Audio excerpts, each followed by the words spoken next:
Marcos 16. Passado o sábado, Maria Madalena, Maria mãe de Tiago e Salomé compraram aromas para irem embalsamá-lo. E muito cedo, no primeiro dia da semana, ao despontar do sol, foram ao túmulo. Diziam umas às outras: quem nos removerá a pedra da entrada do túmulo? E olhando, viram que a pedra já estava removida, pois era muito grande. Entrando no túmulo, viram um jovem assentado ao lado direito, vestido de branco, e ficaram surpreendidas e atemorizadas. Ele, porém, lhes disse: não vos atemorizeis. Buscais a Jesus, o Nazareno, que foi crucificado. Ele ressuscitou, não está mais aqui. Vede o lugar onde o tinham posto. Mas ide, dizei a seus discípulos e a Pedro que ele vai adiante de vós para a Galiléia. Lá o vereis, como ele vos disse. E saindo elas, fugiram do sepulcro, porque estavam possuídas de temor e de assombro, e de medo nada disseram a ninguém. Havendo ele ressuscitado de manhã cedo, no primeiro dia da semana, apareceu primeiro a Maria Madalena, da qual expelira 7 demônios. E partindo ela, foi anunciá-lo àqueles que, tendo sido companheiros de Jesus, se achavam tristes e choravam. Estes, ouvindo que ele vivia e que fora visto por ela, não acreditaram. Depois disto, manifestou-se em outra forma a 2 deles que estavam no caminho para o campo. E indo eles, o anunciaram aos demais, mas também a estes 2 eles não deram crédito. Finalmente, apareceu Jesus aos 11, quando estavam à mesa, e censurou-lhes a incredulidade e dureza de coração, porque não deram crédito aos que o tinham visto já ressuscitado. E disse-lhes: ide por todo o mundo e pregai o evangelho a toda criatura. Quem crer e for batizado será salvo. Quem, porém, não crer será condenado. Estes sinais hão de acompanhar aqueles que creem. Em meu nome expelirão demônios, falarão novas línguas, pegarão em serpentes, e se alguma coisa mortífera beberem, não lhes fará mal. Se impuserem as mãos sobre enfermos, eles ficarão curados. De fato, o Senhor Jesus, depois de lhes ter falado, foi recebido no céu e assentou-se à destra de Deus. E eles, tendo partido, pregaram em toda parte, cooperando com eles o Senhor e confirmando a palavra por meio de sinais que se seguiam.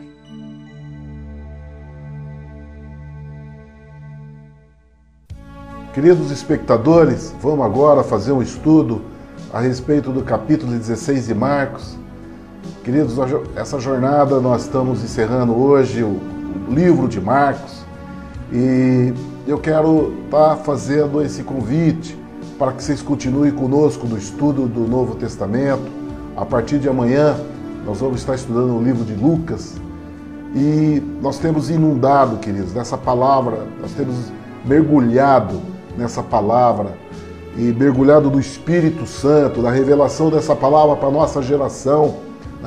Nós precisamos trazer o testemunho do Senhor Jesus na nossa geração, precisamos viver a intimidade com o Espírito Santo para nós conhecermos a revelação daquilo que o Senhor tem para nossas vidas, daquilo que o Senhor deseja para a igreja dele, para que nós possamos ser vitoriosos em Cristo Jesus em todo o nosso caminho.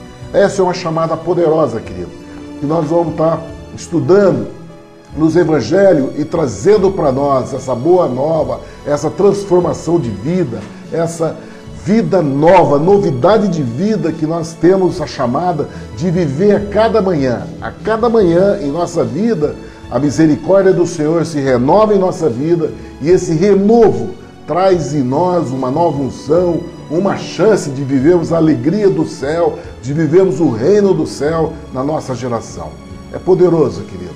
Essa palavra ela é poderosa, poderosa para curar, para transformar, para fazer você eterno, no poder do nome de Jesus, na fé no nome de Jesus, na fé nessa palavra. Então, estou muito feliz hoje por concluir o livro de Marcos e quero trazer a vocês a mensagem de hoje do capítulo 16, daquilo que nós acabamos de ouvir. Aqui, querido, no capítulo 16 de Marcos, nós vemos, em primeiro lugar, o Espírito Santo, através de Marcos, traz uma conotação muito importante no que se refere às mulheres, né?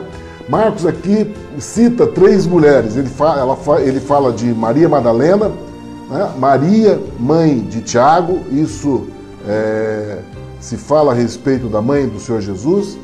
Salomé, que é a mãe a mulher de Zebedeu, a mãe de Tiago e a mãe de João, né? Então diz que essas 3 mulheres, no domingo, né, no primeiro dia da semana, essas 3 mulheres foram até o sepulcro. Isso já estava no 3º dia da qual o Senhor Jesus havia anunciado que ele ressuscitaria. Essas 3 mulheres, elas compraram aromas e foram ungir o corpo, porque isso era uma tradição daquela época de fazer a unção no 3º dia, né, do corpo das pessoas que tinham sido mortas, de trazer a unção.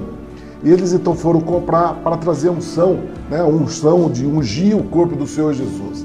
E elas estavam preocupadas ali, atenta de quem removeria a pedra para elas poderem fazer aquele serviço, na qual elas de madrugada já saíram para fazer esse serviço. Mas qual foi a surpresa que elas tiveram? Quando elas chegaram lá, quando elas chegaram no sepulcro, elas encontraram a pedra já removida.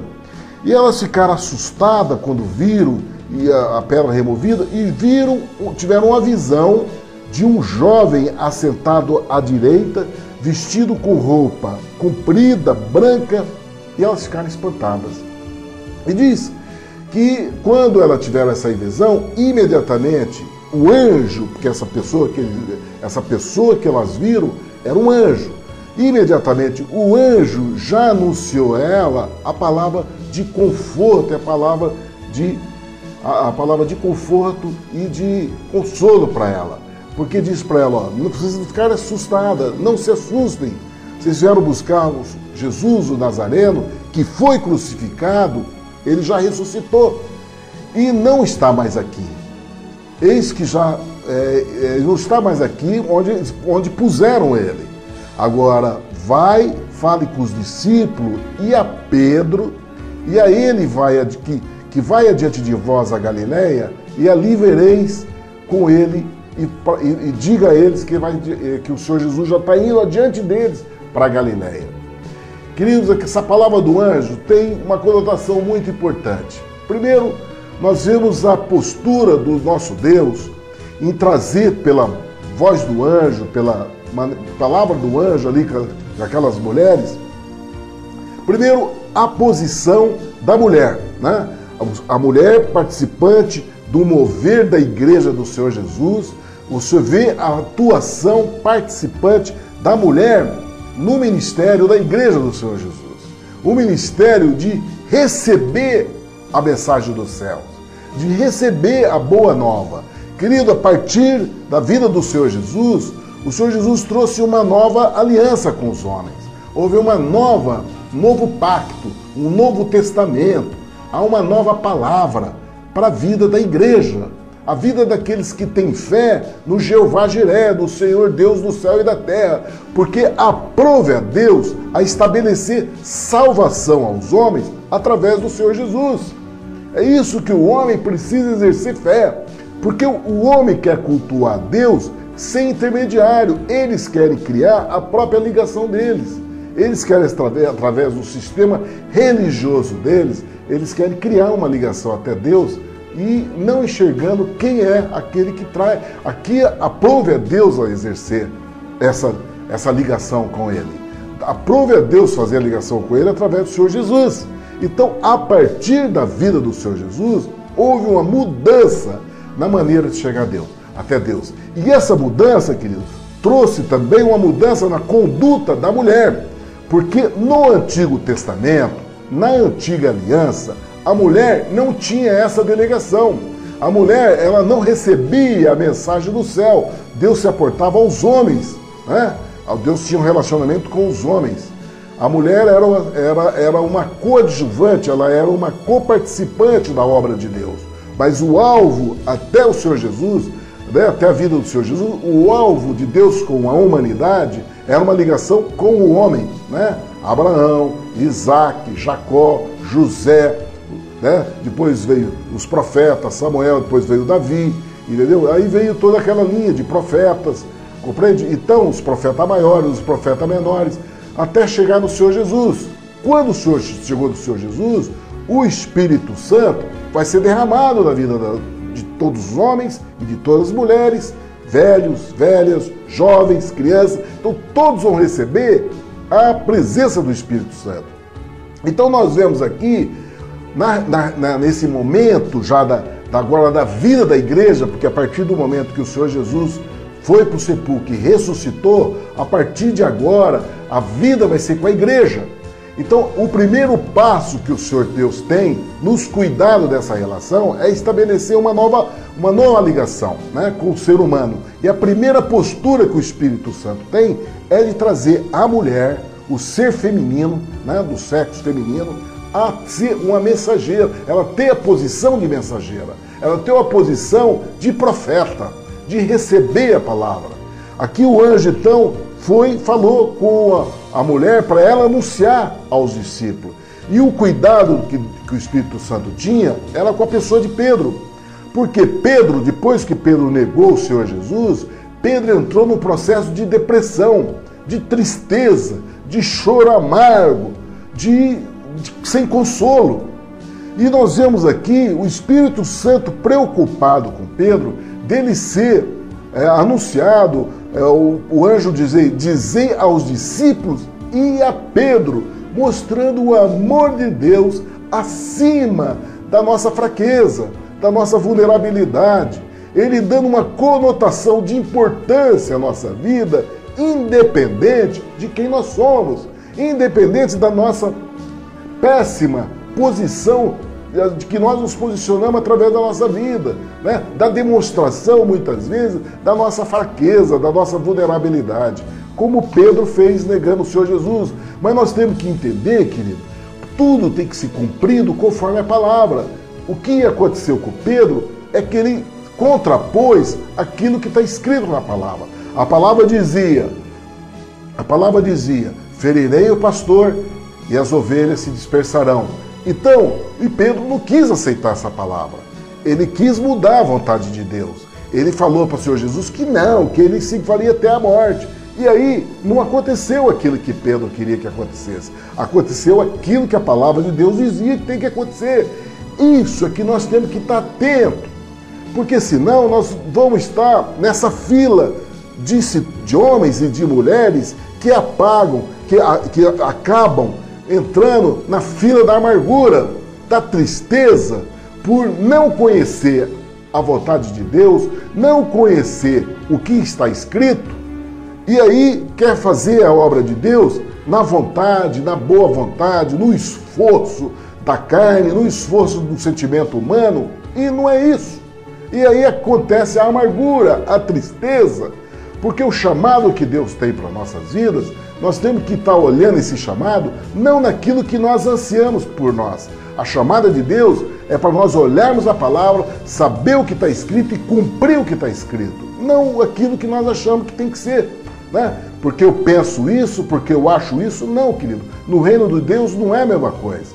É aí o que aconteceu com Pedro, a amargura dele, né? É o momento de choro e de tristeza dele, que perseverava na vida dele por essa condição. Mas nós vemos a preocupação do Espírito Santo em trazer o Pedro de volta, trazer o sentimento de levantar as emoções de Pedro, de levantar no toque do amor de Deus pela vida de Pedro, quando o discípulo cita só o nome dele, fala dos 12, fala dos 11 discípulos, né? Os 10 discípulos e a Pedro, dando uma conotação importante da personalidade de Pedro, para levantar Pedro, que estava vivendo aquela amargura daquele momento. E aí nós vemos uma posição importante nessa situação, porque quando as mulheres entraram e viram que o Senhor Jesus já não estava mais naquele sepulcro, ele já não estava mais ali. Sabe o que elas fizeram, querido? Elas apressadamente fugiram do sepulcro. Isso é muito importante para nós, porque o Senhor Jesus já não está mais preso àquele sepulcro. Elas fugiram dali e, no sentimento dela, de temor e de assombro, porque elas eram uma mistura de alegria, de tristeza por não ter encontrado, mas ao mesmo tempo o temor por ter visto o anjo, um ser, né, sobrenatural sobre as nossas vidas, um ser que nós não somos dado a ter essa visão. Elas, com aquela visão que assombrou a elas, encheram elas de temor, mas elas tiveram uma atitude muito importante. Elas fugiram do sepulcro. Por que isso, querido? Elas fugiram do sepulcro porque ele já não estava mais ali, o Senhor Jesus já não estava mais ali. Então isso é muito importante para nós, porque nós não temos que ficar procurando o Senhor Jesus dentro de posições religiosas que colocam o Senhor Jesus ainda crucificado, o Senhor Jesus ainda dentro de sepulcro, ainda no crucifixo. Não, nós temos que fugir desse lugar, porque esse lugar é de incredulidade, querido. O melhor lugar foi aquilo que aconteceu com Maria Madalena. Ela que tinha sido, como o próprio Marcos diz, que o Senhor Jesus tinha expulsado dela 7 demônios. Querido, na ótica do mundo natural, quando nós vemos a posição de uma pessoa endemoniada, né? Imagina Maria Madalena que vivia com 7 demônios, e ela era uma mulher que vivia uma condição de adultério. O pecado de Maria Madalena, a ação dos demônios sobre a vida de Maria Madalena, era de ordem sexual. Ela era uma mulher dada ao sexo, ela vivia nessa condição sexual.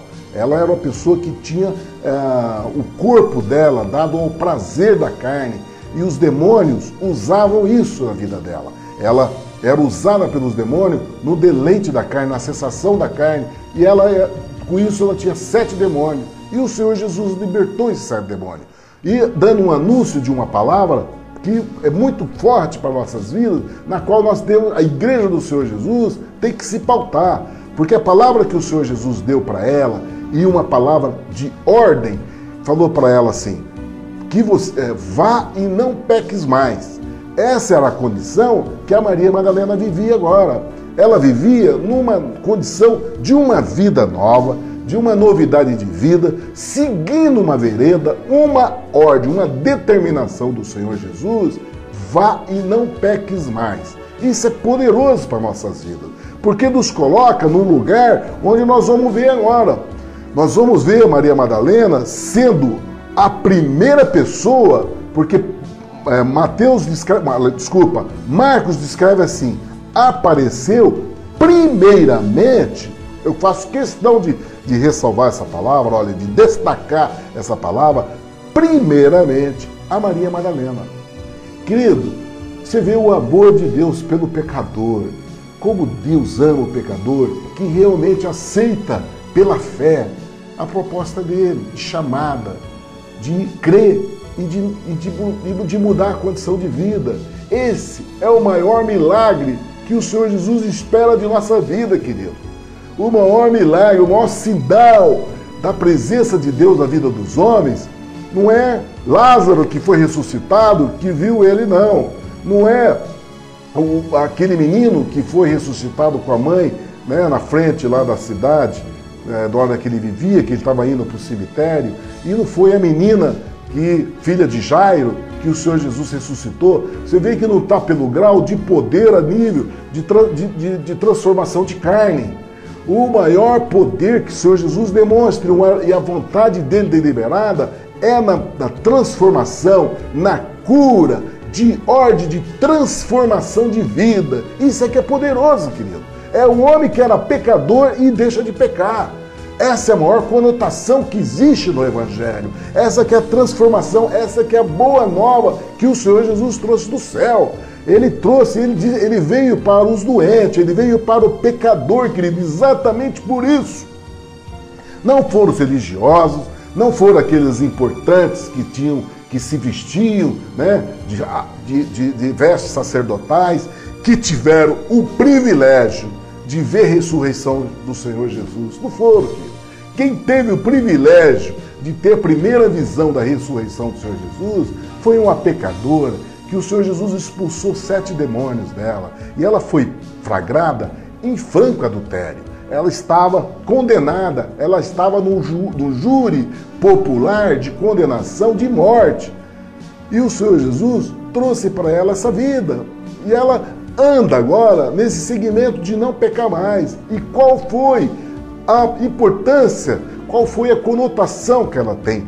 Porque o Senhor Jesus, quando se apresentou diante dela, o Senhor Jesus olhou para ela e deu uma palavra que foi muito importante, porque ela disse para ela, ir lá e anunciar aos discípulos a respeito dele, né? Já dando uma incumbência profética para ela. Ela se posicionou, agora aquela mulher que era pecadora se tornou uma mensageira da palavra de Deus, uma mensageira de transformação de vida, uma mensageira da vida com Deus, uma mensageira de trazer a boa nova do Senhor Jesus e trazer uma palavra profética para a igreja do Senhor Jesus, para os discípulos, para aqueles que eram de perto do Senhor Jesus, aquele que o Senhor Jesus escolheu um a um, aquele que o Senhor Jesus chamou de ordem especial, aquele que o Senhor Jesus levou para um monte, ensinou, sentou com eles várias vezes.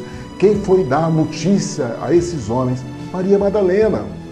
E ela foi com uma voz profética. Ela foi anunciar o que estava, a vida do Senhor Jesus agora como ressurreto, foi anunciar aqueles homens que a posição deles era, Marcos diz, que eles estavam tristes e chorando, né? Aí foram anunciar o estado daqueles homens, era de tristeza e de choro, de incredulidade, porque o Senhor Jesus havia dito que no terceiro dia ressuscitaria. Acontece que quando o Senhor Jesus anunciava isso para eles, querido, que no terceiro dia ia ressuscitar, que ele ia ser morto, que ele ia ser crucificado e que ia ressuscitar no terceiro dia, esses apóstolos não estavam ouvindo, eles estavam preocupados em quem seria o maior, no reino do céu. A fama e a popularidade do Senhor Jesus era tão grande que eles estavam envaidecidos daquela posição de ser discípulo do mestre, discípulo daquele homem que vinha de todos os lugares, vinha ter com ele, né? Foi recebido em Jerusalém, né? Todos gritavam Hosana ao filho de Davi, anunciando ele como rei de Jerusalém, anunciando ele como o prometido, aquele que se viria reinar em Jerusalém. Os discípulos estavam envaidecidos dessa condição.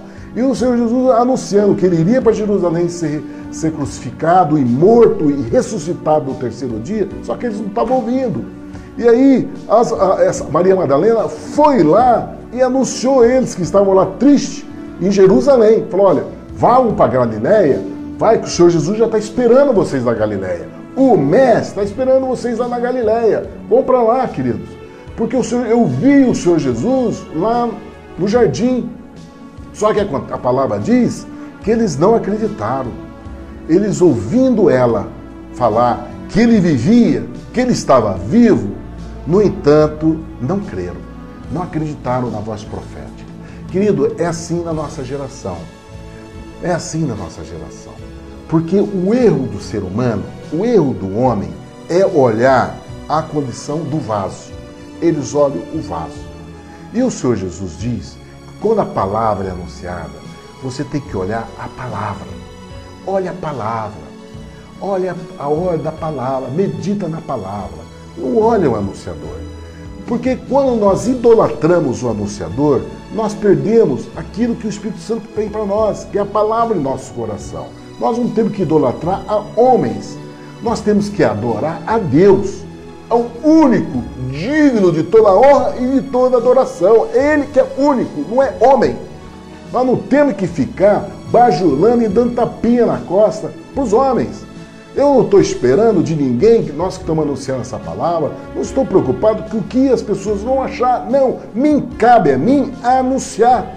Cabe a mim anunciar aquilo que o Espírito Santo me impulsionou a estar trazendo para a vida dos homens, na minha geração. Agora, não estou esperando conotação, não estou esperando dividendos financeiros a respeito disso, nada disso. Porque há uma chamada ao ministério de levar. Foi aquilo que aconteceu com Maria Madalena.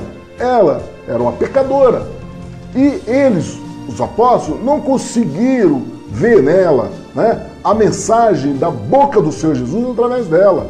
Eles não creram nela. Marcos diz que eles não creram nela. E o Senhor Jesus, vendo isso, ainda foi para... estava a caminhos de Amaús, ainda teve contato com 2 discípulos. Esse relato nós vamos ler no livro de Lucas. E esses 2 teve a mesma conversa com esses 2 e pediu para avisar os apóstolos para ir até a Galileia. Ele tinha um encontro com eles lá na Galileia, porque assim já estava escrito. E os apóstolos insistiam em não crer. Você entendeu? O Senhor Jesus tinha um encontro com esses homens na Galileia, mandou Maria Madalena ir lá, e ele estava em Jerusalém. Ele estava em Jerusalém. O Senhor Jesus tinha marcado com eles um encontro na Galileia, depois dele ressurreto. Depois dele ressurreto. Ele ressuscitou, falou para Maria Madalena, vai lá, fala para os meus irmãos, para encontrar comigo na Galileia. Os caras não foram. Aí encontrou com os 2 discípulos que estavam indo embora. Tinha 2 discípulos que estavam no caminho de Amaús. Já não estava mais nem querendo, mas estava até saindo de Jerusalém. O Senhor Jesus teve o cuidado de ir lá no caminho, conversar com eles e pedir para eles avisar os discípulos para ir para a Galileia. Aí finalmente diz, mas nesse anúncio, eles também não creram. Eles também não creram. Mas diz aqui que finalmente, o Senhor Jesus apareceu aos 12. Mas esse finalmente apareceu aos 12 não foi por conta do Senhor Jesus, porque o Senhor Jesus já tinha marcado esse encontro com eles. O Senhor Jesus já tinha um encontro com esses apóstolos. Mas eles insistiram em não ouvir a palavra profética. Chamar a profeta Maria Madalena, que foi lá anunciar, né, pela boca do Senhor Jesus, anunciar a chamada deles para ir para a Galileia. Não ouviram a Maria Madalena. Aí o Senhor Jesus falou com aqueles 2 discípulos que iam no caminho de Amaús, mesma coisa anunciaram. Mas chegou um momento que eles resolveram ir. De tanta insistência e chamada do Espírito Santo, eles finalmente eles foram.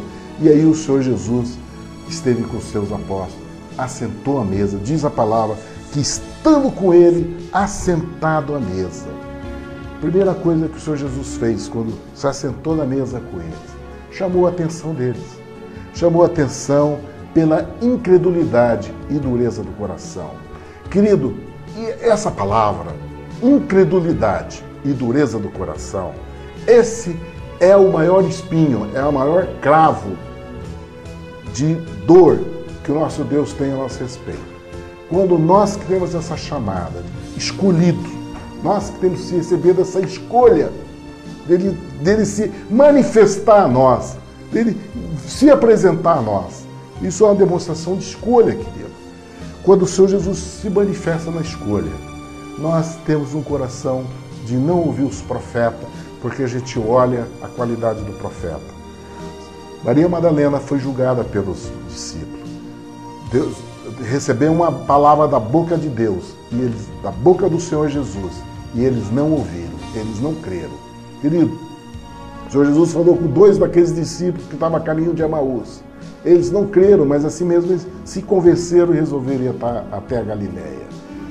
Queridos, olha, aquilo que está escrito tem que cumprir na nossa vida. A incredulidade é quando nós não cremos na palavra de Deus. Quando o Senhor Jesus fala com nós através dessa palavra e nós não cremos. Ou pela dureza do nosso coração. E a dureza do coração se faz, querido, quando nós deixamos o mundo, nossos problemas, a vida de familiar, problema financeiro, problema de filhos, problema de trabalho, problema com a igreja, relacionamento com o pastor, relacionamento com membros da igreja, com os irmãos da igreja. Quando nós deixamos esses problemas, que são montes, se colocar na nossa frente e nos separar da palavra de promessa que Deus tem para nossas vidas. Nós temos que ter um cuidado com relação a isso. Os apóstolos, eles preferiram chorar, eles preferiram ficar ali chorando, se lamentando, triste, do que olhar a palavra que dizia que ele ressuscitaria no 3º dia. O Senhor Jesus anunciou várias vezes para eles isso, mas eles, por causa da dureza do coração deles, ali envolvidos com o sentimento do problema deles. Pedro preocupado porque ele tinha negado 3 vezes. Não conseguia tirar da dimensão da cabeça dele esse momento de amargura que ele passou. E os outros apóstolos porque tinham perdido a liderança, tinha perdido aquele que ia na frente dele, aqueles que seguiam, que o Senhor Jesus ia na frente, levando para eles os lugares, as maravilhas, a salvação, o ensino. Eles perderam, eles estavam se lamentando por isso, quando o Senhor Jesus estava realizando aquilo que estava escrito. Isso que nós temos que ter, querido. Nós não temos que ficar iludidos com as coisas, com as maravilhas que estão acontecendo na nossa vida atual. Porque a palavra de Deus diz, o Senhor Jesus diz, que Ele vai fazer coisa nova a cada dia na nossa vida. Nós não temos que ficar presos àquilo que aconteceu de milagre na nossa vida há 10 anos atrás, há 20 anos atrás. Nós não temos que estar presos a isso. Porque Ele fez isso, o Senhor Jesus fez com nossa vida há 20 anos atrás, há 10 anos atrás, mas a palavra diz que Ele vai fazer coisas novas a cada manhã em nossa vida, a cada dia você tem a chance de viver as maravilhas do Senhor. A palavra do Senhor diz que a vereda do justo é como a luz da aurora, né? Que a cada dia brilha mais, querido. O caminho cada dia brilha mais e significa que as maravilhas vão ser cada vez maiores na tua vida. E o Senhor Jesus falou isso com os apóstolos, quando Ele teve a divisão dos pães e dos peixes para alimentar o povo. O Senhor Jesus falou a respeito disso. Falou, vocês não compreenderam ainda que de 5 pães, para quantos foram alimentados e quantos sobrou? Vocês não compreenderam ainda? Quer dizer, isso diz respeito que a presença dele em nossa vida, querido, a presença dele é poderosa. A cada dia nós vamos ver essas maravilhas. Por isso que nós não temos que ficar presos à condição de maravilha, da experiência que nós tivemos, poderosa, sobrenatural, que aconteceu na nossa vida no dia de ontem. Foi o que os apóstolos estavam se lamentando e chorando e tristes, porque eles estavam tristes, chorando, porque eles tinham vivido as maravilhas, tinham vivido o deleite de conviver com o Senhor da vida nos dias atrás. E aí eles estavam se lamentando, quando o Senhor Jesus tinha uma promessa muito maior para eles. E foi aí que o Senhor Jesus falou para eles. Falou, olha, chamou a atenção deles. Falou, olha, por que vocês são incrédulos? Por que essa dureza do coração? Por vocês não haverem crido. Mas vocês não sabiam que tinha que haver ressurreição? Eu já tinha anunciado que ia ser ressurreto, né? Agora, aí o Senhor Jesus traz para eles, agora vocês ide, anunciai esse evangelho. Olha como o Senhor Jesus transforma a vida dos homens, como Ele acredita na tua pequenez, querido, como Ele acredita na minha insignificância, como o Senhor Jesus, porque na realidade, querido, a única coisa que nós temos que fazer é crer, porque quem vai fazer é o Espírito Santo, que somos nós. Por isso que nós não temos que ter conotação de ordem, de vaidade, de adoração a nós, não, porque isso é demoníaco. Nós não temos que chamar adoração para nós mesmos, porque isso é do inferno. O que nós temos que chamar adoração? Aquele que faz, a Ele apraz a executar essa obra. É Ele que vai fazer. Nós somos mero vaso de barro. E é nessa insignificância desses apóstolos que estavam ali chorando e tristes, foram esses pequeninos que o Senhor Jesus veio, sentou com eles, chamou a atenção deles com relação à incredulidade e deu a incumbência de nós realizarmos a obra de Deus. Na nossa geração, assim como eles viveram da geração deles. Você tem a chamada, querido. Não olha para a tua condição, não olha pelo teu estado. Aqui o Senhor Jesus encontrou homens fracos, e como nós somos. Ninguém é super-homem. Essa ideia do super-homem é demoníaca. Na realidade, só existe um Deus soberano, poderoso, bendito, poderoso, forte. Só existe Ele. Nós, é Ele que é eterno, na qual Ele fez de todo o universo. Da mão dele é que saiu todo o universo. Ele é criador de todo o universo. Tem estrela, planeta, sol, tudo Ele que fez. A terra, diante da nossa insignificância, como pó da terra, somos nós. Entendeu? E feito desse pó da terra.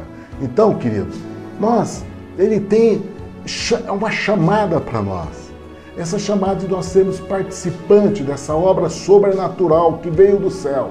E essa chamada não é de ordem física, essa chamada não é delegada por um diploma, por uma capacidade exercida através de vestibular, né? De Enem, de você ter um intelecto que sobrepõe o seu semelhante para você conseguir um lugar nessa chamada. Não, querido. Aqui o Senhor Jesus chama aqueles que se sentem menor. O Senhor Jesus chama aqueles que são considerados pobres, aqueles que são pobres de espírito, aqueles que são humildes. Essa é a delegação para fazer esse trabalho, na qual o Senhor Jesus chama você da tua insignificância e vem, se assenta. O Senhor Jesus chama a atenção, olha, creia nessa palavra, creia nela. E o Senhor Jesus diz, agora chegou a tua hora de você ir e anunciar ao mundo, prega o evangelho a toda criatura, todos têm que ouvir, ímpio, justo, todos, não importa quem. Lá na palavra que Paulo fala em Timóteo, ele diz para Timóteo, insta essa palavra, declara essa palavra no tempo e fora do tempo. Nós não temos que esperar o momento de anunciar essa palavra. Eu quero dar um testemunho para vocês, querido, que há alguns anos atrás eu estava no pronto-socorro de uma cidade próxima da nossa, da que eu vivo, e nesse pronto-socorro tem uma televisão onde ficavam as pessoas assistindo. E é um pronto-socorro municipal. Esse pronto-socorro tinha uma demora de atendimento de mais ou menos 2 horas de atendimento. O paciente fazia a ficha, para ele ser consultado com o médico, ele ficava 2 horas sentado na cadeira olhando a televisão. E um dia eu fui para atender nesse pronto-socorro, eu passei pela sala de espera para ir para a minha sala de consultório, eu observei uma velhinha, que era uma paciente que passou por mim em consulta depois, ela tinha cerca de 80 anos de idade. Sabe o que essa velhinha fez? Ela estava com a Bíblia aberta, pregando a palavra ali para aqueles homens. Ela estava pregando a palavra para aqueles homens. Querido, aquilo me chamou a atenção. Eu fiquei impressionado. Existia alguns crentes que estavam ali, que eram funcionários, que queriam, achando que aquela mulher estava jogando pérola aos porcos. Eu falei, não, é o Espírito Santo que está fazendo isso. Você não sabe quem está ali, você não sabe quanto tempo de vida tem alguém que está ali. Por que nós vamos... ali é tratamento do Senhor Deus. Deus está tratando com vidas ali. Você não sabe quem. Se ali tinha 20 pessoas ouvindo, mas se uma recebeu a palavra, teve a salvação. O que vale a salvação para uma no meio de tanto? O Senhor Jesus disse que ele deixa 99 por essa ovelha perdida. Querido, há um poder nisso. Há um poder quando nós dispomos ao ID, quando nós dispomos a pregar esse evangelho, a anunciar essa verdade a toda criatura, em qualquer condições, em qualquer lugar, não importa, a pregação está sendo anunciada, porque é a chamada do Senhor Jesus. É o Espírito Santo que faz isso, querido. É o Espírito Santo que faz. Aí ele diz, quem crer e for batizado será salvo. O anúncio da palavra, querido, não significa salvação para as vidas. O anúncio da palavra é aquilo que o Senhor Jesus falou, que saiu o semeador a semear. Esse é o anúncio da palavra. Agora, para haver salvação, por isso que não adianta você olhar e ver essas grandes multidões através de mensagens, né, de grandes pregadores, e você achar que aquilo ali, só que Deus opera nesse ministério, nessa situação. Não, querido. O poder de Deus não é dessa maneira. Porque ali diz o seguinte, toda a palavra é pregada a toda criatura, mas tem uma condição, aquele que crê nessa palavra. E a manifestação do crer, o sinal de você crer, é você ser batizado. Por isso o Senhor Jesus diz, aquele que crê e, consequentemente, for batizado, será salvo. E aqui, querido, eu quero dar uma palavra, porque o nosso Deus é poderoso. Se Ele diz que é dessa maneira, e Ele diz que salva, então você fica tranquilo, porque basta você se submeter. Não importa qual a condição que você vive, não importa qual foi a aliança que você teve com as trevas, né? Se você serviu as trevas serviu através como guru, como pai de santo, que você serviu por muitos anos, que você conhece o reino das trevas, você operou sinais pelo poder de satânico. Não importa. A palavra poderosa, o maior valente é o Senhor Jesus. Esse é que tem a chave da vida e da morte. Ele é que tem o poder de restauração. E se ele diz que se você crer e for batizado, será salvo, vai ser isso mesmo, querido. Não existe poder de trevas que possa tirar isso da tua vida. Essa palavra verdadeira do Senhor Jesus, Ele é poderoso para cumprir isso na tua vida. Não importa quais condições que você esteja vivendo, não importa o lugar que você esteja, o fundo do poço que você esteja, creia nele, porque Ele tem poder para te fazer, Ele tem poder para mudar e para trazer a salvação. E essa salvação, querido, não diz respeito simplesmente à vida eterna, porque Ele conclui aqui. O Senhor Jesus dá a conotação a respeito do que é ser salvo. Ele diz, antes de falar que é ser salvo, ele diz, mas quem não crê já está condenado. Né? Isso aqui não preciso me ater a isso. Mas eu quero falar a respeito de ser salvo. Porque a respeito de ser salvo, ele diz, ó, esses sinais seguirão aos que crerem. Isso aí, os que são salvos. Quais são os sinais? Ó? Em meu nome expulsarão demônios, falarão em novas línguas, pegarão em serpentes e beberão alguma coisa mortífera, não lhe fará dano algum, e porão a mão sobre os enfermos e os curarão. Isso é poder, querido. Não só de ter vida eterna, mas em todo lugar que você estiver, você é abençoado. Você tem vida com Deus. Você vai pôr a mão sobre os enfermos e eles vão ser curados. Você não tem medo de serpente, de veneno, de quebrantamento, de mal olhado, de bruxaria contra a tua vida. Nada vai acontecer. Não existe maldição sobre a tua vida. Você é guardado. O Senhor Jesus disse que você é salvo pelo poder dele. É promessa dele, querido. Essa palavra que ele estaria conosco até a consumação do século, nesse poder. E nós temos que ficar nesse lugar e crer nisso. Por isso o Senhor Jesus chamou a atenção dos apóstolos. Por que vocês não creram? Por que vocês não estão olhando para essa verdade? É isso que o Senhor Jesus chama a nossa atenção, querido.